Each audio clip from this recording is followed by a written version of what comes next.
வயலோ வயலோ வயலோ செழிக்க வாழ்வு தந்தானே, வயலோ வாழ்வு தந்தானே.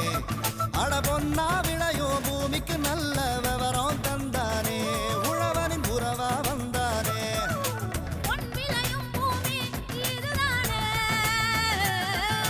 வயலோ வயலோ வயலோ செழிக்க வாழ்வு தந்தானே, வயலோ வாழ்வு தந்தானே. அட பொன்னா விளையோ பூமிக்கு நல்ல விவரம் தந்தானே, உழவனின் உறவா வந்தானே. தந்தன தந்தன தன தந்தானே, மண்வள பொங்கிட துணை வந்தானே. தந்தன தந்தன தன தந்தானே, மண்வள பொங்கிட துணை வந்தானே. வணக்கம் வேளாண் பெருமக்களே, இன்றைய பொன்விளையும் பூமி நிகழ்ச்சியில் முதலில் வருவது வேளாண் செய்திகள், வேளாண் ஆலோசனை நேரம், வேளாண் சந்தை நிலவரம், வேளாண் வானிலை மற்றும் வேளாண் தொழில்நுட்பம். இன்றைய வேளாண் தொழில்நுட்ப பகுதியில் டிராக்டரால் இயக்கப்படும் குழி தோண்டும் கருவியின் செயல்பாட்டினை விவரிக்கின்றார் கோயம்புத்தூர் வேளாண் பொறியியல் கல்லூரி மற்றும் ஆராய்ச்சி நிலையத்தின் வேளாண் இயந்திரங்கள் ஆராய்ச்சி மையத்தின் பேராசிரியர் முனைவர் ஏ சுரேந்திரகுமார் அவர்கள். இனி தொடர்வது வேளாண் செய்திகள்.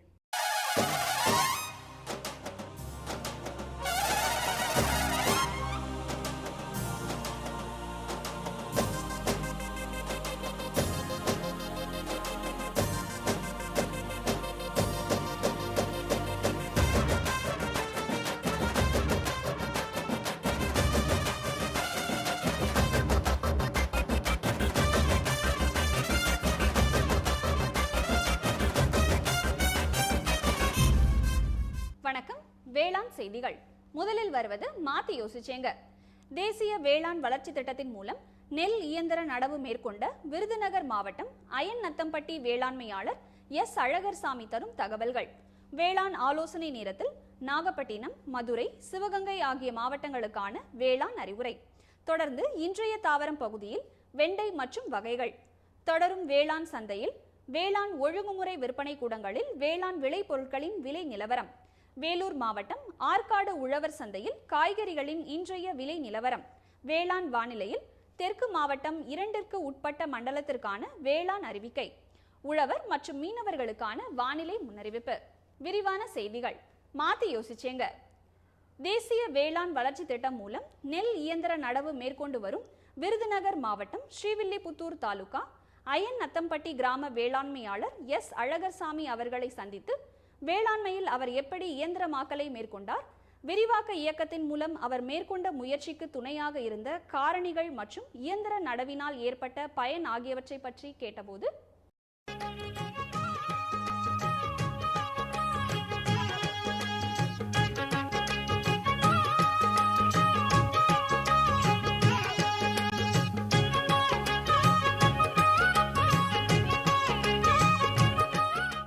எனக்கு அயன் நத்தம்பட்டி கிராமத்தில் விவசாய விளைநிலங்கள் இருக்குது.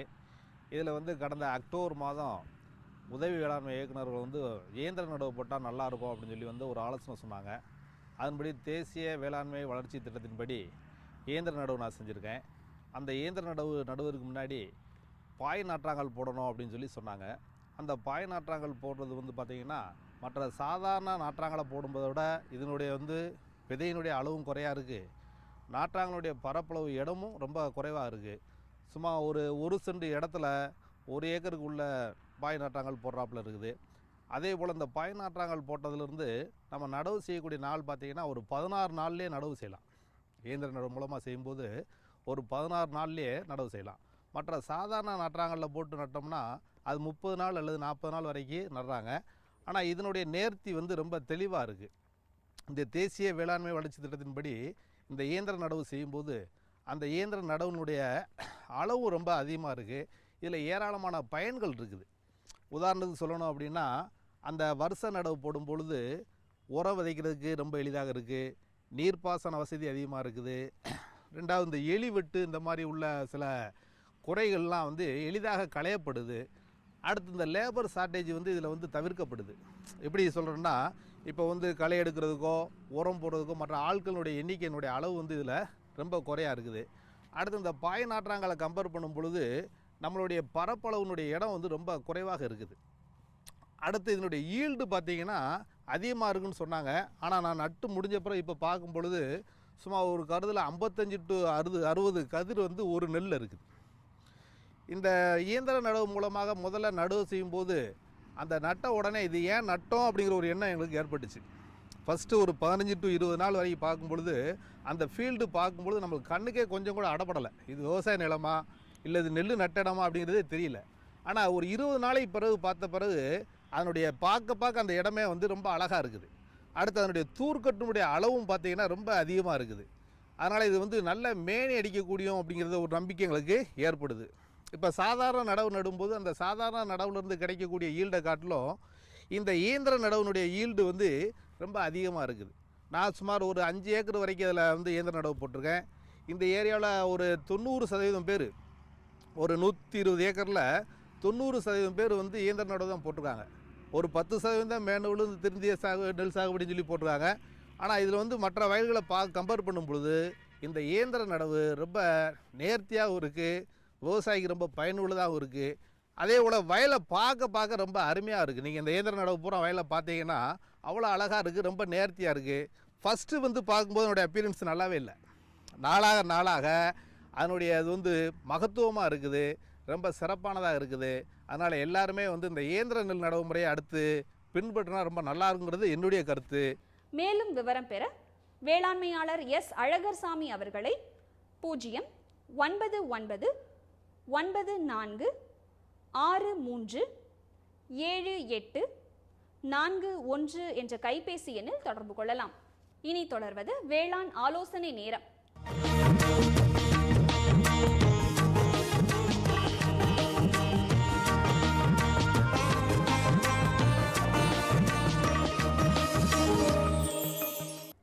இன்றைய வேளாண் ஆலோசனை நேரத்தில் நாகப்பட்டினம், மதுரை மற்றும் சிவகங்கை ஆகிய மாவட்டங்களுக்கான வேளாண் அறிவுரை.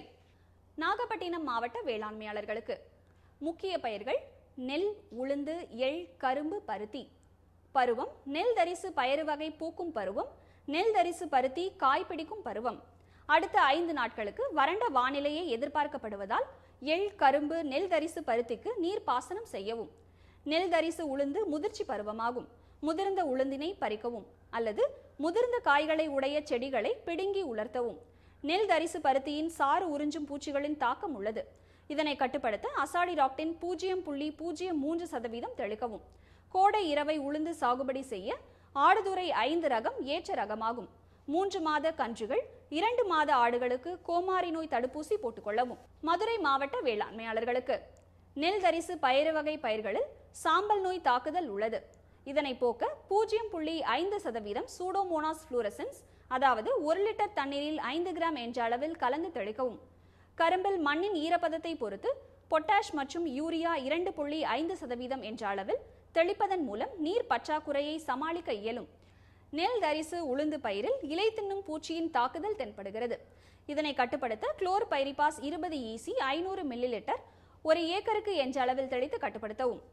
பருத்தியில் வெள்ளை ஈயின் தாக்குதலை கட்டுப்படுத்த இமிடாக்ளோபிரிட் 17.8% 5 மில்லிலிட்டர் அல்லது தயோமீத்தாக்சம் 6 கிராம் 10 லிட்டர் தண்ணீரில் கலந்து தெளிக்கவும். சிவகங்கை மாவட்ட வேளாண்மையாளர்களுக்கு முக்கிய பயிர்கள் நெல் தரிசு உளுந்து, பச்சை பயிறு. பருவம் பூக்கும் பருவம். கரும்பில் இரும்பு சத்து பற்றாக்குறை தென்படுகிறது. இதனை நிவர்த்தி செய்ய 250 கிராம் ஃபெரஸ் சல்பேட்டை 100 லிட்டர் தண்ணீரில் கலந்து தெளிக்கவும் அல்லது 25 கிலோ ஃபெரஸ் சல்பேட்டை மணலுடன் கலந்து தூவவும். நெல் தரிசு பயிறு வகை பயிர்களில் சாம்பல் நோய் தாக்குதல் உள்ளது. இதனை போக்க 0.5% சூடோமோனாஸ் ஃப்ளூரசன்ஸ் தெளிக்கவும். நெல் தரிசு பயிறு வகை பயிர்களுக்கு DAP 2% 10 லிட்டர் தண்ணீரில் 4.5 கிலோவினை முதல் நாள் இரவு ஊற வைத்து அதை வடிகட்டி 190 லிட்டர் தண்ணீரில் கலந்து பூக்கும் சமயம் ஒரு முறையும் 15 நாட்கள் கழித்து மறுமுறையும் தெளிக்கவும். தொடரும் வேளாண் ஆலோசனை நேரத்தில் இனி வருவது இன்றைய தாவரம். இன்றைய தாவரம் பகுதியில் வெண்டை. தோட்டக்கலை காய்கறி பயிர்களில் கத்தரி, வெண்டை ஆகியன முதலிடம் வகிக்கின்றன. வெண்டையில் உள்ள புதிய ரகங்கள் கோ2, MTU1, அர்கா அனாமிகா, அர்கா அபஹாப், பார்பானி கிராந்தி, கோ3, பூசா சவானி, வர்கா உப்கார் ஆகியனவாகும். வெண்டை வெப்பத்தை விரும்பும் பயிர் மற்றும் நீண்ட நேர வெப்ப நாட்கள் இதற்கு தேவையானது. பனிக்காலத்திலும் குளிர் பிரதேசங்களிலும் வெண்டை நல்ல முறையில் வளராது. வெண்டை எல்லா வகை மண்களுக்கும் ஏற்றது. நல்ல உரச்சத்துள்ள மண்களில் மிகவும் நன்றாக வளரும். கார அமில நிலையை ஓரளவு தாங்கி வளரும்.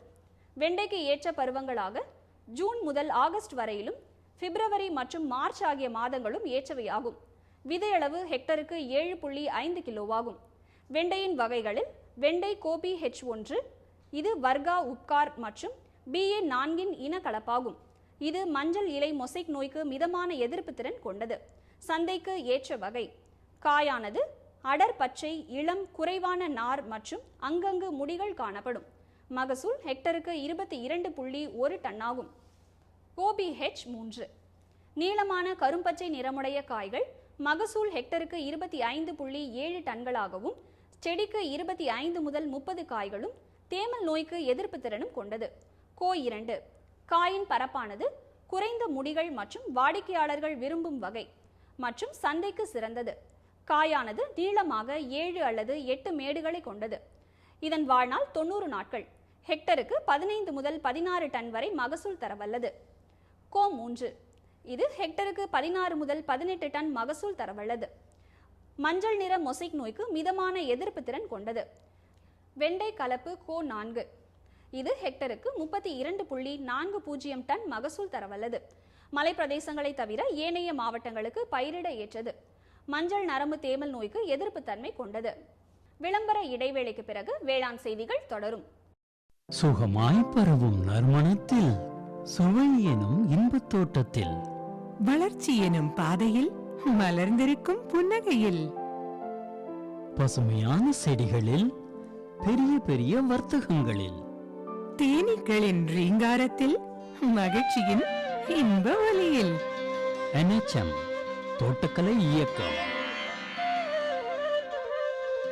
எங்கள் விருப்பம் உங்களது புன்னகை. இனி வருவது வேளாண் சந்தை.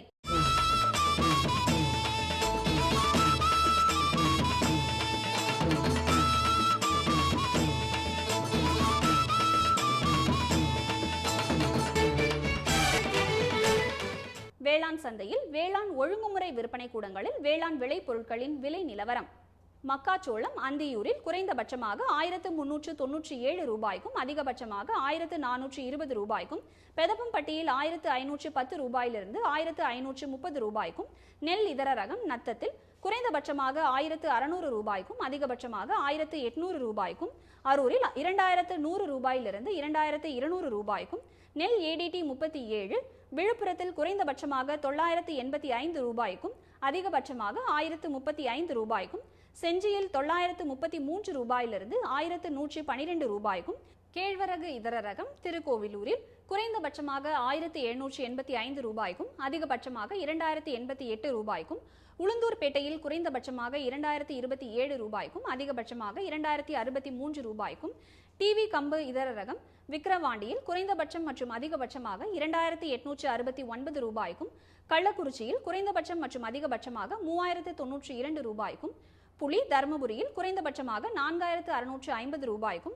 அதிகபட்சமாக 4700 ரூபாய்க்கும், பாப்பாரப்பட்டியில் 5550 ரூபாயிலிருந்து 5650 ரூபாய்க்கும், கொண்டை கடலை இதர ரகம் பெதப்பம்பட்டியில் குறைந்தபட்சமாக 5300 ரூபாய்க்கும் அதிகபட்சமாக 5700 ரூபாய்க்கும், உடுமலைப்பேட்டையில் 5100 ரூபாயிலிருந்து 5400 ரூபாய்க்கும், உளுந்து உயர்தரம் புதுக்கோட்டையில் குறைந்தபட்சமாக 5210 ரூபாய்க்கும் அதிகபட்சமாக 5245 ரூபாய்க்கும், ஆலங்குடியில் 5210 ரூபாயிலிருந்து 5240 ரூபாய்க்கும், பச்சை பயிறு கோவில்பட்டியில் குறைந்தபட்சமாக 4500 ரூபாயிலிருந்து அதிகபட்சமாக 5000 ரூபாய்க்கும், விழுப்புரத்தில் 6079 ரூபாயிலிருந்து 6439 ரூபாய்க்கும், திணை இதர ரகம் விக்கிரவாண்டியில் குறைந்தபட்சமாக 1410 ரூபாய்க்கும் அதிகபட்சமாக 2000 ரூபாய்க்கும், மிளகாய் இதர ரகம் தென்காசியில் குறைந்தபட்சமாக 4100 ரூபாய்க்கும் அதிகபட்சமாக 5250 ரூபாய்க்கும்,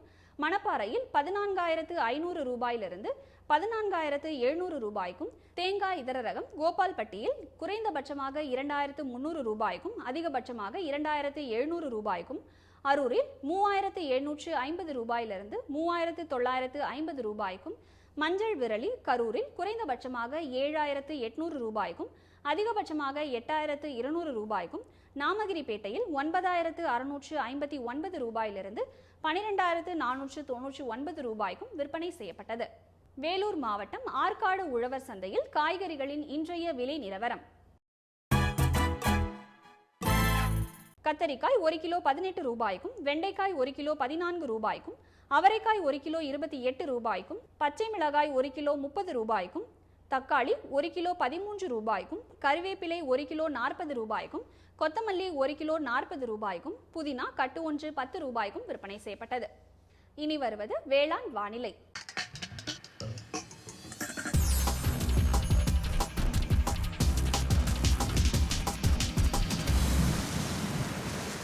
தெற்கு மண்டலம் 2ற்கு உட்பட்ட மாவட்டங்களான புதுக்கோட்டை, மதுரை, திண்டுக்கல், ராமநாதபுரம், தேனி, சிவகங்கை ஆகிய மாவட்டங்களில் காற்றின் வெப்பநிலை அதிகபட்சமாக 39 டிகிரி செல்சியஸாகவும் குறைந்தபட்சமாக 27 டிகிரி செல்சியஸாகவும், காற்றின் ஒப்பு ஈரப்பதம் 51.3%ஆகவும், காற்றின் வேகம் மணிக்கு 3.5 கிலோமீட்டர் ஆகவும், மண்ணின் ஈரப்பதம் 15 சென்டிமீட்டர் ஆழத்தில் 21.4%ஆகவும், மண்ணின் வெப்பநிலை 15 சென்டிமீட்டர் ஆழத்தில் 34 டிகிரி செல்சியஸாகவும், மழையளவு 0 மில்லிமீட்டர் ஆகவும், சூரிய கதிர்வீச்சு 523.9 கலோரி பெர் சென்டிமீட்டர் ஸ்கொயர் ஆகவும், வளிமண்டல அழுத்தம் 917.4 ஹெக்டா பாஸ்கல் அளவாகவும், இலையின் ஈரப்பதம் மணிக்கு 0.3 ஆகவும் இருந்தது.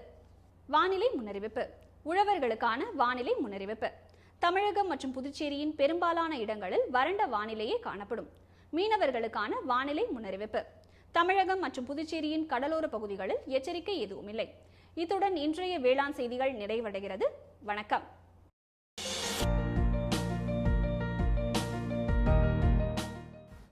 வேம்பு கலந்த யூரியா. சிறந்த உற்பத்திக்காக வேம்பு கலந்த யூரியா நம் நாட்டிலேயே 70 லட்சம் டன்னாக அதிகரிக்க 6 ஆலைகள் சீரமைக்கப்படுகின்றன. FCIL-இன் கோரக்பூர், சித்ரி, தல்சர் மற்றும் ராமகுண்டம் ஆலைகள், HFCL-இன் பரௌனி மற்றும் BVFCL-இன் நாமருல் போர்ட் ஆகியன. பழம் நழுவி பாலில் விழுந்தது போல இப்பொழுது நம் நாட்டிலேயே வேம்பு கலந்த யூரியா உற்பத்தி செய்யப்படும். இதனால் விவசாயிகளுக்கு நன்மையே விளையும். 10% வரை தானிய உற்பத்தி அதிகரிக்கும். மண்ணில் 10 to 15% நைட்ரஜன் திறன் அதிகரிக்கும். சிறந்த உற்பத்திக்கு வேம்பு கலந்த யூரியா.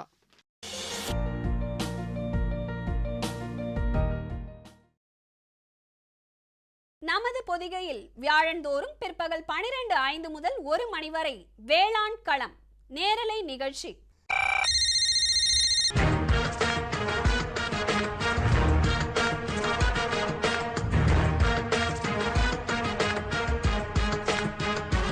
வேளாண்மையாளர்களுக்கான தொழில்நுட்ப தகவல்கள், புதிய வேளாண் முறைகள், மத்திய மாநில அரசுகளின் திட்டங்கள், வங்கிகளின் வேளாண் கடனுதவிகள், கால்நடை வளர்ப்போருக்கான புதிய தொழில்நுட்பங்கள், மீன்வள மேம்பாடு மற்றும் மீன் வகைகள், பருவநிலைக்கேற்ற வேளாண் ஆலோசனைகள், வேளாண், கால்நடை, மீன் வகை ஆகியவற்றை சந்தைப்படுத்த ஏற்ற தகவல்கள், இன்னும் எண்ணற்ற வேளாண் தேவைகளை வேளாண்மையாளர்கள் தொலைபேசி மற்றும் அலைபேசி வழியே அந்தந்த துறை வல்லுநர்களை நேரடியாக தொடர்பு கொண்டு விளக்கம் பெற்றிட பொதிகையின் இன்னொரு களம் வேளாண் களம் நேரலை நிகழ்ச்சி. வியாழந்தோறும் பிற்பகல் 12:05 முதல் 1 மணி வரை பங்கு கொள்ளுங்கள், பயன் பெறுங்கள். வேளாண் களம் நேரலை நிகழ்ச்சி.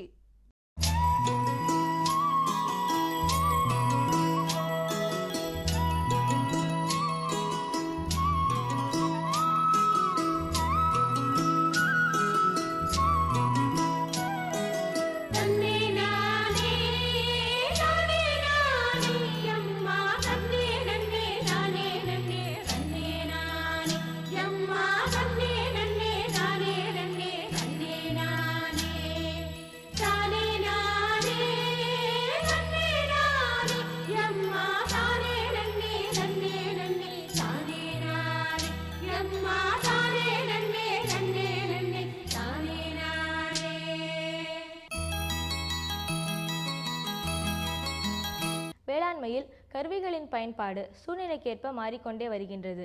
இன்றைய சூழலில் பழைய வகை கருவிகள் அதிக நேரத்தினை எடுத்துக்கொண்டும் மக்களின் சக்தியினை அதிகமாக எடுத்துக்கொள்ளக்கூடியதாகவும் இருந்தது. ஆனால் இன்றைக்கு விஞ்ஞான தொழில்நுட்ப வளர்ச்சியின் காரணமாக வேளாண்மையில் நடவு முதல் அறுவடை வரை இயந்திரங்கள் தேவை அவசியமாகின்றது. இதன் அடிப்படையில் கோயம்புத்தூர் வேளாண்மை பொறியியல் கல்லூரி மற்றும் ஆராய்ச்சி நிலையத்தின் வேளாண் இயந்திரங்கள் ஆராய்ச்சி மையத்தின் பேராசிரியர் முனைவர் ஏ. சுரேந்திரகுமார் டிராக்டரால் இயக்கப்படும் குழி தோண்டும் கருவியின் செயல்பாடு, வடிவமைப்பு மற்றும் பயன்பாடு ஆகியவற்றினை விளக்குகின்றார்.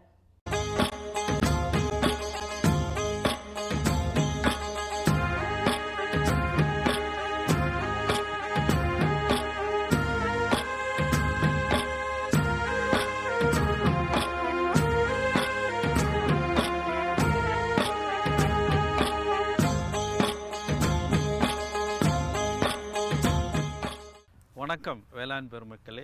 நாம் வேளாண்மை தொழிலை செய்வதே அதில் அதிக லாபம் பார்க்க வேண்டும் என்ற ஒரு எண்ணத்தோடு தான். வேளாண் தொழிலில் அதிக லாபம் இல்லாத பொழுது அதனோடு இணைந்த வேளாண் தொழிலோடு சார்ந்த சில தொழில்களையும் நாம் செய்கிறோம். அப்படி பார்க்கும்பொழுது வேளாண் காடுகள் வளர்ப்பு அப்படின்றது ரொம்ப முக்கியமான ஒரு வேளாண் சார்ந்த தொழிலாகும். இப்போ வேளாண் காடுகள் வளர்ப்பு அப்படின்னு சொல்லும் பொழுது மரச்செடிகள், மரக்கன்றுகள் நிறைய நம்ம வைத்து பராமரித்து அதன் மூலம் நாம் லாபம் பார்ப்பதற்கு வழி இருக்கிறது. அப்படி மரக்கன்றுகளை நாம் நட்டு வைத்து பராமரிப்பதற்கு நிறைய குழிகள் போட வேண்டியது அவசியம் இல்லையா? அப்போது நிறைய குழிகள் போடணுன்னா நிறைய வேலையாட்கள் தேவைப்படுகிறார்கள். அதற்கு ஆகும் செலவே நம்ம செடியை வச்சு பராமரிக்கிறதோடு அதிகமாகிடும். அதை தவிர்ப்பதற்காக இந்த டிராக்டரால் இயங்கக்கூடிய குழி தோண்டும் கருவி என்ற கருவி நமக்கு இருக்கிறது. இந்த கருவி எப்படி பயன்படும், இதை உபயோகப்படுத்துவது எப்படி என்பதை பற்றி நாம் இப்பொழுது பார்க்கலாம். இந்த டிராக்டரால் இயங்கக்கூடிய குழி தோண்டும் கருவி டிராக்டரின் பின்புறம் உள்ள PTO என்ற இணைப்பின் மூலம் இணைக்கப்படுகிறது. இந்த PTO என்று சொல்லக்கூடியது என்னன்னு கேட்டிங்கன்னா பவர் டேக் ஆஃப் ஷாஃப்ட் அப்படின்னு சொல்லுவோம். இந்த டிராக்டர் PTO இருக்கக்கூடிய இந்த கருவி மூலம் நாம் எந்த கருவி வேண்டுமானாலும் இணைத்து கொள்ளலாம். உதாரணமாக சொல்ல பார்த்தீங்கன்னா நீங்கள் இந்த ரோட்டோவேட்டர்லாம் பார்த்துருப்போம். ரோட்டோவேட்டர் சுழல்வதற்கு இந்த PTOவில் இணைச்சிக்குவாங்க.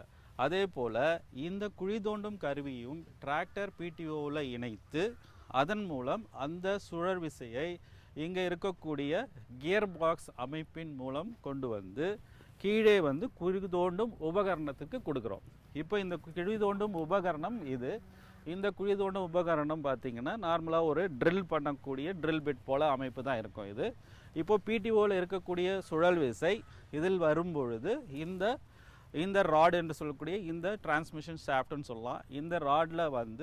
இந்த ராட்லேருந்து கியர் பாக்ஸுக்கு கியர் பாக்ஸ்லேருந்து குழி தோண்டும் உபகரணத்துக்கு போகுது. இப்போ இந்த குழி தோண்டும் உபகரணம் பார்த்திங்கன்னா கீழே இருந்து பார்க்கும்பொழுது கீழே ஒரு கூர்முனை இருக்குது. நம்ம எங்கே குழி தோண்டணுமோ அதை முதல்ல மார்க் பண்ணிக்கணும். எந்த இடத்துல குழி தோண்டணும் அப்படின்றத மார்க் பண்ணிவிட்டு அந்த இடத்துக்கு நேராக இந்த கூர்மையான பாகத்தை வச்சுட்டு டிராக்டரை இயக்க ஆரம்பித்தோன்னு நினச்சிக்கலாம். இந்த குழி தோண்டும் கருவி மூலம் குழியை தோண்ட ஆரம்பிச்சிடலாம். கருவியை இயக்கிக் கொண்டே ஹைட்ராலிக் மூலம் இந்த கருவியை கீழே இறக்க வேண்டும். இறக்கும் பொழுது பார்த்திங்கன்னா இந்த மண் எல்லாம் தோண்டி இந்த பகுதி வழியாக மேலே பகுதியில் இந்த பக்கமும் அந்த பக்கமும் மண் விழுந்துடும். இதனால் நீங்கள் குழி தோண்டுவதற்கு மிகவும் சுலபமாக குழி தோண்டுவதற்கு இது பயன்படுகிறது.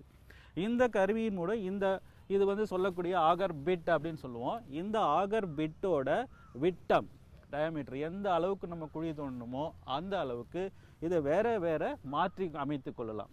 உதாரணமாக சொல்ல போனீங்கன்னா 30 சென்டிமீட்டர், 45 சென்டிமீட்டர், 60 சென்டிமீட்டர் என்ற விட்ட அளவுகளில் இந்த ஆகர் பிட்டை நம்ம மாற்றி அமைத்து கொள்ளலாம்.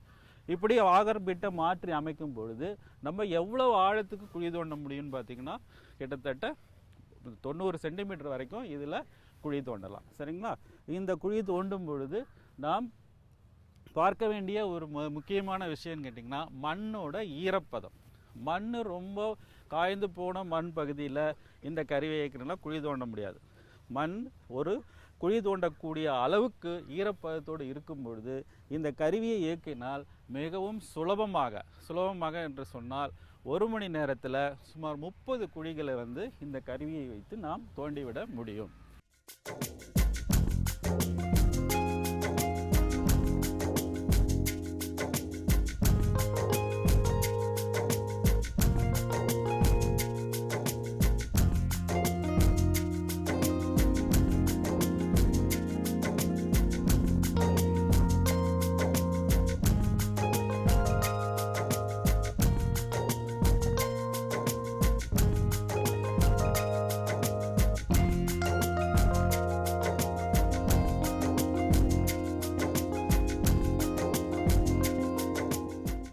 இப்படி இந்த கருவி மூலம் நாம் குழி தோண்டுவதால் நேரம் மிச்சமாகும், ஆட்கள் செலவு குறையும். இந்த கருவியை பயன்படுத்தி நமக்கு தேவையான அளவுக்கு எவ்வளோ குழி வேணுமோ அவ்வளோ குழியை நாம் தோண்டி இந்த மரக்கன்றுகளை அதில் நட்டு நல்ல முறையில் பராமரிக்கலாம். இந்த கருவியை இயக்கும் பொழுது நம்ம கவனிக்க வேண்டிய விஷயம் என்னன்னு கேட்டிங்கன்னா, 2 பேர் தேவை இந்த கருவியை இயக்கிறதுக்கு. ஒருத்தர் வந்து குழிகளை எங்கே போடணுமோ அந்த இடத்த முதல்ல மார்க் பண்ணிடணும். அடுத்தவர் வந்து ஒரு இடத்துல குழி போட்ட பிறகு இந்த கருவியை டிராக்டரோட அந்த இடத்துக்கு கொண்டு போய் அந்த இடத்துல கரெக்டாக எங்கே நம்ம குழி தோண்டணும்னு நினைக்கிறோமோ அந்த இடத்துல இந்த கருவியை வச்சு இயக்கணும். இப்படி இயக்கிக்கொண்டே போகும்பொழுது நம்ம மிகவும் சுலபமாக 1 மணி நேரத்தில் 30 குழிகளை வந்து நம்ம போட்டுடலாம். இந்த கருவி வந்து குழி தோண்டுவதற்கு மிகவும் பயனுள்ள கருவியாக இருக்கும். இதனோட விலை பார்த்திங்கன்னா 1 லட்சம் ரூபாய் வரைக்கும் இருக்குது. இந்த கருவி தனியார் நிறுவனங்களில் கூட நமக்கு கிடைக்கிது. இக்கருவியை பற்றி உங்களுக்கு மேலும் விவரங்கள் எதுவும் தேவைப்பட்டால் வேளாண் கருவிகள் ஆராய்ச்சி நிலையம், தமிழ்நாடு வேளாண்மை பல்கலைக்கழகம், கோவை என்ற முகவரியில் தொடர்பு கொள்ளுங்கள். மேலும் விவரம் பெற முனைவர் ஏ சுரேந்திரகுமார் அவர்களை 0422457576 என்ற தொலைபேசி எண்ணில் தொடர்பு கொள்ளலாம். குழம்புல மசாலா அதிகமா இருக்கு. எத்தனை முறை சொல்லியிருக்கேன், எவ்வளவு தேவையோ அதை மட்டும் போடுன்னு. அட நான் எப்பவோ ஒரு முறை இப்படி பண்றேன். ஆனா நீங்க வயல்ல எப்பவுமே கண்ட கிருமிநாசினியே போடுறீங்க. அப்ப அது மருமக சொல்றது சரிதான். பாரு, வயல்ல எத்தனை தேவையோ அத்தனை மருந்து தான் போடணும். நினைவுல வையுங்க, கிருமிநாசினி விஷத்தன்மை கொண்டது. டப்பாவுல எழுதப்பட்டிருக்கும் அளவுல தான் மருந்த போடணும். முதலில் ஃபெரோமோன் ட்ராப், லைட் ட்ராப், உதவும் கிருமிகள், உயிரி கிருமிநாசினி ஆகியவற்றை பயன்படுத்த வேண்டும். அவசியம் ஏற்பட்டால் மட்டுமே ரசாயன கிருமிநாசினியை பயன்படுத்த வேண்டும். தெளிப்பை காலை மாலை கையுறை, மாஸ்க் மற்றும் உடலை முழுவதும் மூடும் உடை அணிந்து செய்யுங்கள். காற்றின் திசையில் தெளிக்கும் போது பின்னால் செல்லவும். மருந்தின் டப்பா தெளிக்கும் கருவியை பாதுகாப்பான இடத்தில் வையுங்கள். இப்ப கொஞ்சம் புரிஞ்சுதா? புரிஞ்சுக்கிட்டேன் ராணி, இனிமே தப்பு பண்ண மாட்டேன். மருமக உனக்கு தண்ணி காட்டிட்டா இல்ல. 20/4/2016 புதன்கிழமை அன்று பொன் விளையும் பூமி நிகழ்ச்சியில்